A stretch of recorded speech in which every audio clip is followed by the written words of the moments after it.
अहमदाबाद में 12 जून को take off की महज 32 सेकंड के भीतर क्रैश हुई एयर इंडिया की फ्लाइट बोइंग AI-171 की प्रारंभिक जांच रिपोर्ट आ गई है।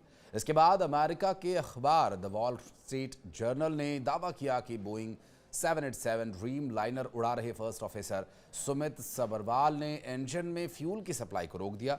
हालांकि इस दावे की पुष्टि न तो अभी भारत सरकार ने की है और न ही international federation of airline pilots association ने ही।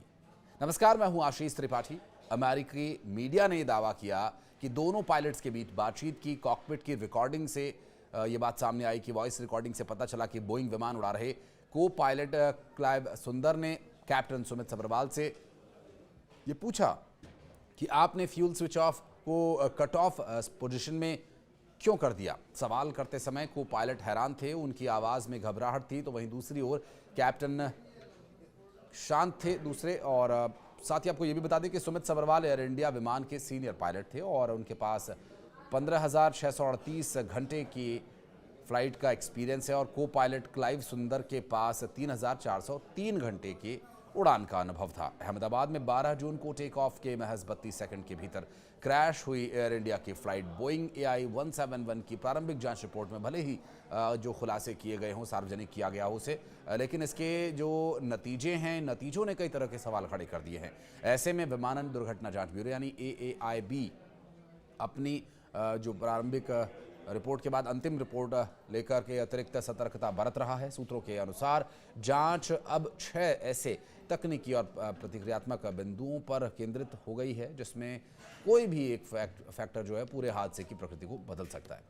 दरअसल शुरुआती रिपोर्ट में दोनों इंजन्स के फ्यूल कंट्रोल स्विच जो रन से कट ऑफ की स्थिति में जाने को हादसे की मुख्य वजह माना गया, मगर ये रिपोर्ट का खुलासा नहीं है कि ये स्विच पायलट ने घुमाए या किसी इलेक्ट्रोमैकेनिकल फेलियर की वजह से ऐसा हुआ। अगर पायलट ने स्विच घुमाया होगा तो कॉकपिट के वॉइस रिकॉर्डर यानी CVR में दोनों पायलट्स की बातचीत के दौरान ये रिकॉर्ड्स भी हुआ होगा। और यही सवाल है कि जिसने जांच को 6 अलग अलग ब्लाइंड स्पॉट्स पर मोड़ दिया है, जिसमें AAIB सूत्रों ने ये बताया कि 6 ब्लाइंड स्पॉट्स में से हर एक का डेटा कनेक्शन, विश्लेषण और क्रॉस सिंक्रोनाइजेशन अंतिम रिपोर्ट का आधार बनेगा। 12 जून को प्लेन क्रैश में 270 लोगों की मौत हुई थी। अंतर्राष्ट्रीय पायलट संगठन IFALPA ने अहमदाबाद विमान हादसे पर यह कहा कि अभी जांच शुरुआती दौर में है, इसलिए मीडिया या सोशल मीडिया में जल्दबाजी में कोई नतीजा निकालना सही नहीं होगा। IFALPA ने कहा कि पीड़ितों, जिसमें पायलट, क्रू मेंबर्स और यात्रियों के परिवार हैं, इनके साथ सम्मान और पेशेवर तरीके से पेश आना चाहिए। रिपोर्ट 30 दिन के अंदर बनाई गई है। जैसा कि नियमों में कहा गया है कि रिपोर्ट में कई तरह के सवाल उठे हैं, लेकिन अभी जवाब नहीं मिले।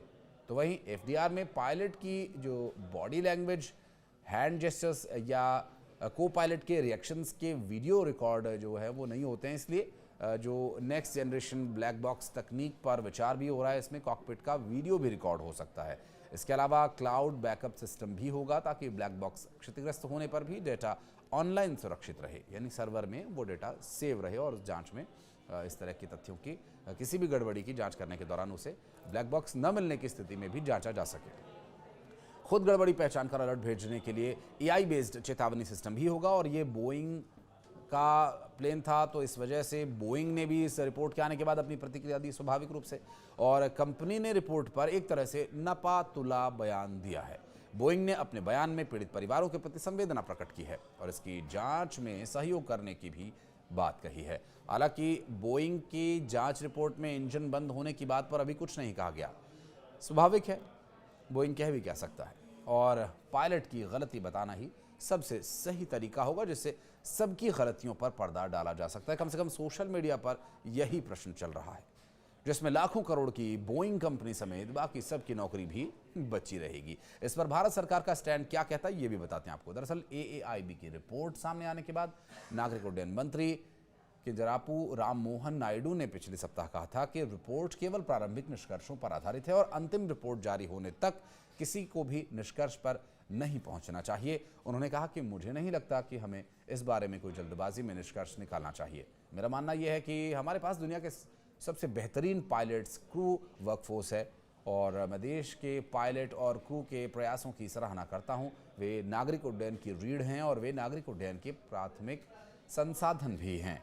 हम पायलट्स के कल्याण और खुशहाली का भी ध्यान रखते हैं, इसलिए हमें इस समय कोई निष्कर्ष नहीं निकालना चाहिए और अंतिम रिपोर्ट के आने का इंतजार करना चाहिए। अब अंतिम रिपोर्ट आ गई है तो इसके बाद अब भारत सरकार का क्या टेक रहेगा, क्या स्टैंड रहेगा, ये भी देखने का विषय होगा। लेकिन जिस तरह से अमेरिका के एक अखबार में ये बात साझा की गई है कि इसमें पायलट ही की गलती है, तो ज़्यादातर सोशल मीडिया पर जो कयासों वाले सवाल चल रहे थे उसमें भी इसी तरह की बातें कही गई थी कि अंत में यही होगा कि पायलट्स की गलती बता करके इस पूरे मामले की जांच को ख़त्म कर दिया जाएगा।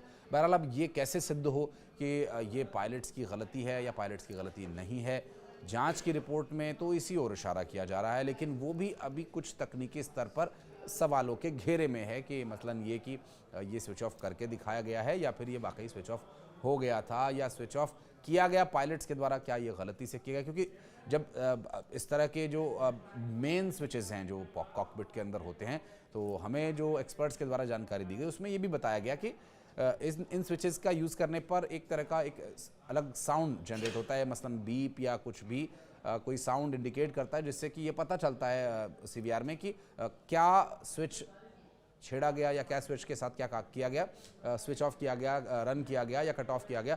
ये सभी जो है उस ऑडियो से पहचाना जा सकता है जब स्विच को आप प्रेस करते हैं। मसलन अगर आप अपने घर के पंखे का स्विच ऑफ करें तो उसमें एक अलग तरह का साउंड आएगा, तो वहाँ पर अगर ऑडियो रिकॉर्ड हो रहा होगा तो आप उस साउंड को सुन करके पहचान सकते हैं कि ये स्विच को ऑफ किया गया है। और बिजली जाने पर यदि वो स्विच पंखा बंद हो जाता है तो वो शायद साउंड न सुनाई दे क्योंकि पावर कट ऑफ हो चुका है। तो इस तरह से ये एक एग्जांपल देने की कोशिश की गई जिससे कि एक्सपर्ट्स ने हमें ये बताया कि कैसे क्या स्विच के इस्तेमाल पर होता है। बहरहाल अब देखना ये होगा कि अब आगे पायलट को लेकर के जो अमेरिकी अखबार या अमेरिकी मीडिया में दावे किए जा रहे हैं, क्या वो दावे जल्दबाजी हैं, क्या वो दावे सही हैं, ये आने वाले वक्त में स्पष्ट होगा। आप इस बारे में कुछ कहना चाहें तो कमेंट सेक्शन में आके बताइए।